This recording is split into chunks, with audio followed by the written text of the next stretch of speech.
right, real quick video.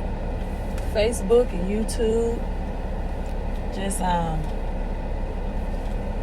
driving, so I decided, hey, let's just drop some knowledge, right? Why not drop some knowledge real quick? Hello, thank you for the digital love coming in. I did a live stream with my daughter on yesterday, and we are really, I'm looking at it from a millennial perspective, right? Hello, Miss Brown. Hello, Sonia. Hello, coming in. Make sure you like and share this video. Thank you so much for the endorsement. Brensha, thank you for the digital love.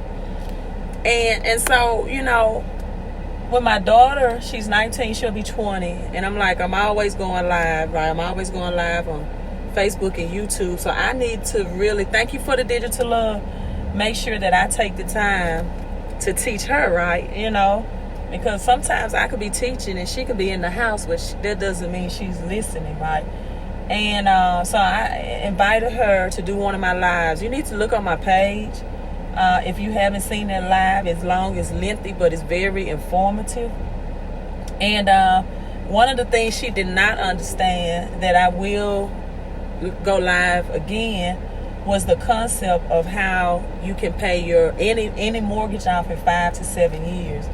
So she didn't really understand that. So I will, and thank you for the digital love, I will invite her on again to really, I don't care if it's a 15-year mortgage or an 8-year mortgage, right? But one of the things I taught her yesterday, and I wanted to elaborate on more, was that there is a difference between debt and credit, right? So before I explain the difference, I want you all to comment, right? To comment yes or no if you think you know, or there is a difference between debt and credit. So you all coming in, comment yes or no, or whether you're watching this replay, I want you to comment yes or no, and I want you to understand why that makes a difference in your financial future, right? Because we've all heard it all the time. We see the t-shirts, we see the slogans. I want to be debt free. I want to get out of debt.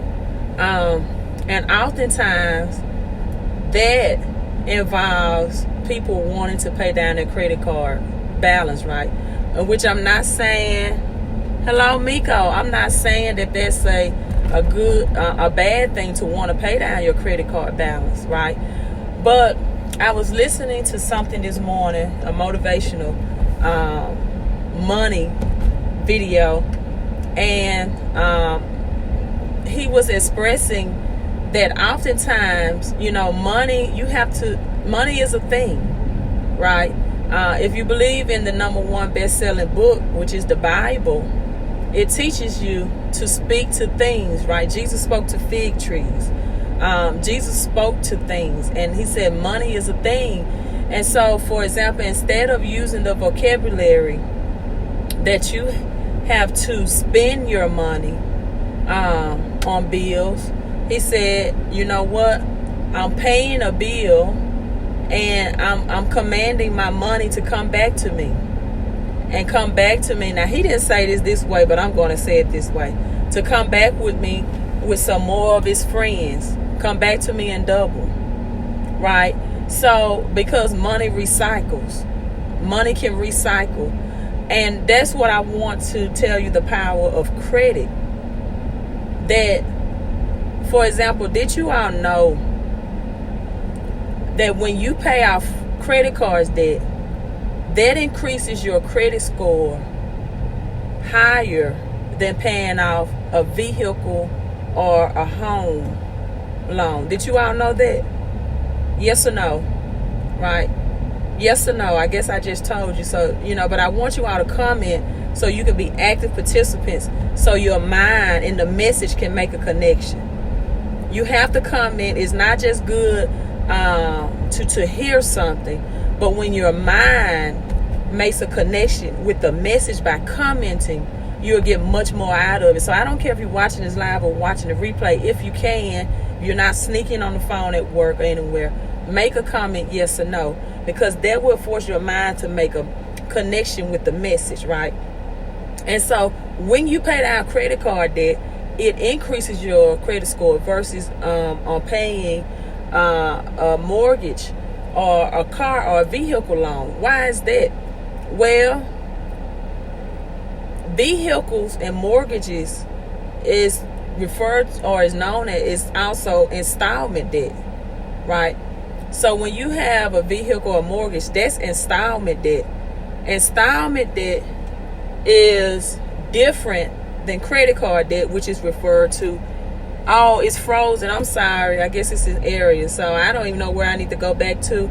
Thank you for letting me know it froze.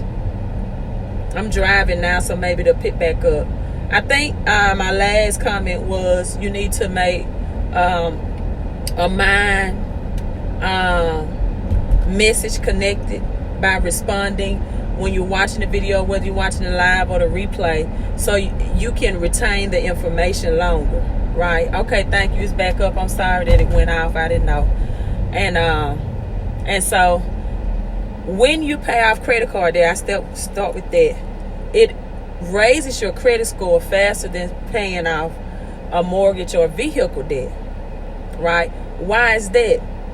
Well, credit cards and charge cards or department store cards or gas cards is known as revolving credit. It's not even referred to as debt. And then a home mortgage or a vehicle mortgage is known as installment debts, right?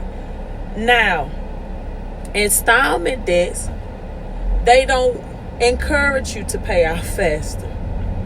They don't want you to not go without that car note or their home note, because installment debts keep you indebted for a longer period of times, and it eats up more of your cash flow.